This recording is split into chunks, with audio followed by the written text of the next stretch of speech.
Quando a gente olha para um canteiro de obras, parece o puro caos, não é verdade? Poeira para todo lado, barulho, um monte de coisa acontecendo ao mesmo tempo. Mas e se por baixo de toda essa agitação existisse uma inteligência oculta? É exatamente isso que vamos explorar hoje.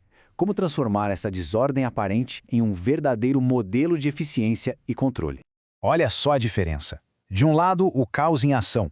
Material espalhado, produtividade indo pelo ralo, custos que a gente nem vê. Do outro, o que a gente pode chamar de uma unidade de processamento logístico. Tudo no seu lugar, cada coisa com um propósito. A diferença é gritante.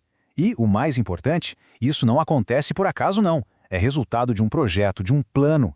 E para a gente entender como sair de um cenário e chegar no outro, a gente precisa fazer uma pergunta bem inesperada. O que é que uma virtude lá da antiguidade tem a ver com o canteiro de obras de hoje em dia? A resposta pode surpreender, mas ela está bem no centro de toda essa otimização.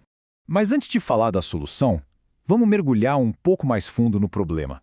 Porque, para a gente valorizar a ordem, primeiro a gente precisa entender o verdadeiro custo do caos. Isso aqui é basicamente uma lei da física acontecendo na nossa frente. Sem um sistema, sem organização, a tendência natural de qualquer ambiente é ir para a desordem. O nome disso é entropia. E num canteiro, ela cria uma bola de neve, um ciclo vicioso terrível. A desordem gera perda de produtividade, que leva a custos invisíveis e atrasos que, por sua vez, adivinha só, aumentam ainda mais a desordem. Formalizando um pouco, entropia é isso, a tendência natural de qualquer sistema de caminhar para um estado de bagunça e ineficiência. No contexto de um projeto, o que isso quer dizer? Quer dizer que a organização não é o padrão. A ordem precisa ser ativamente criada e, mais importante, mantida. E essa desordem se traduz em problemas bem reais, bem concretos. Custos invisíveis, tipo o tempo que se perde procurando uma ferramenta. Perda de produtividade, com a equipe parada porque está esperando o material chegar. Atrasos no cronograma que acabam comprometendo o projeto inteiro. E, claro, um ponto super crítico: riscos de segurança. Porque vamos combinar, um ambiente caótico é um ambiente perigoso.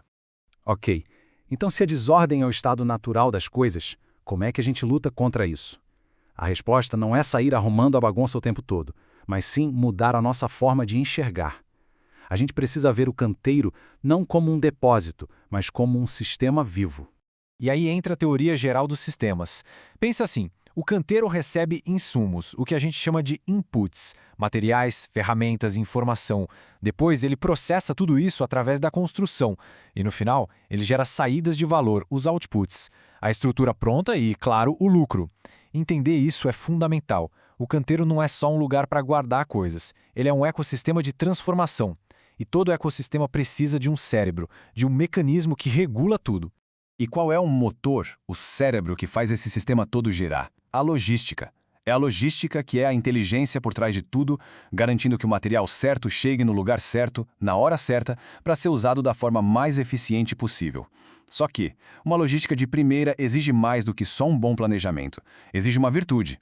E aqui a gente volta para o nosso conceito central, aquela ponte que parecia tão estranha entre a filosofia antiga e a engenharia moderna, a virtude da temperança.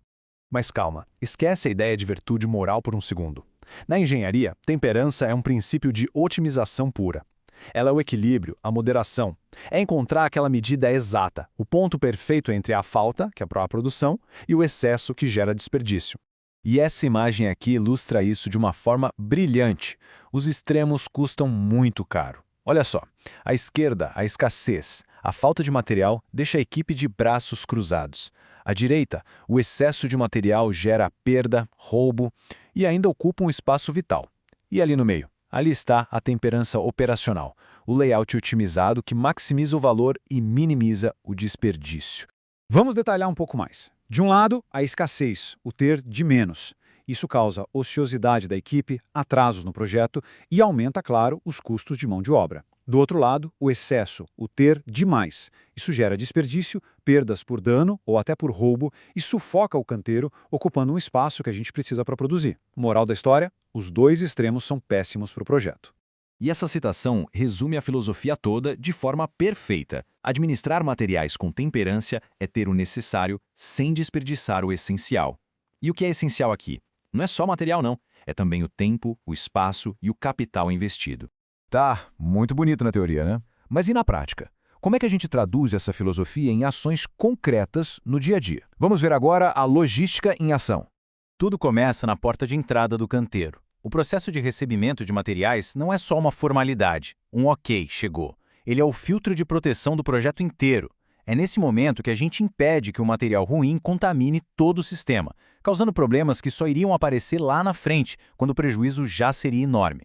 E esse filtro precisa ter 3 camadas. Primeira, a conferência física. A quantidade que chegou é a que foi pedida? Segunda, a conferência técnica. Esse material atende às especificações e normas do projeto? E terceira, a conferência documental. A nota fiscal, o laudo técnico, o pedido de compra, tá tudo batendo? Só depois de passar por esse filtro triplo é que o material pode, de fato, entrar no nosso sistema. Bom, uma vez que o material está dentro do canteiro, a gente tem outro desafio, o fluxo interno. Esse diagrama de espaguete aqui mostra bem o que acontece quando não há planejamento. Ficar movendo o material de um lado para o outro gasta tempo, gasta dinheiro, aumenta o risco de danificar o produto e, o pior, não agrega valor nenhum à parede que está sendo construída. É puro desperdício de energia. E a solução para isso é o que a gente chama de estratégia de toque mínimo. O layout do canteiro de obras é pensado, é planejado para que o estoque fique o mais perto possível da frente de serviço. O objetivo é simples, mas é muito poderoso: reduzir ao máximo o número de vezes que o material é movimentado desde que ele chega no caminhão até a sua aplicação final. E tudo isso que a gente conversou nos leva a um ponto final que é crucial: a responsabilidade técnica de quem gerencia o projeto. Fazer uma logística bem feita não é só uma questão de ser eficiente, é uma questão de diligência profissional, de dever. Essa frase deveria ser um mantra para a boa engenharia. Fiscalize a entrada para não ter que consertar a saída. Pensa bem, todo aquele rigor no recebimento, o planejamento do fluxo, tudo isso é prevenção. É cuidar para que a qualidade da obra seja garantida e, ao mesmo tempo, proteger a assinatura profissional que está ali, em jogo.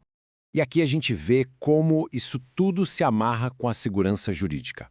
A rastreabilidade, que é essa capacidade de ligar cada componente físico, cada saco de cimento, aos seus documentos, como a nota fiscal e o laudo técnico. Essa trilha de documentos é a grande garantia.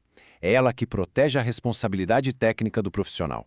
Para a gente fechar, fica aqui um pensamento, um desafio. Se a temperança fala tanto em equilíbrio, por que ter um estoque gigante de materiais que à primeira vista parece algo seguro pode ser, na verdade, um erro de gestão gravíssimo e um risco enorme para a obra? A resposta, como a gente viu, está justamente nesse equilíbrio delicado entre a falta e o desperdício.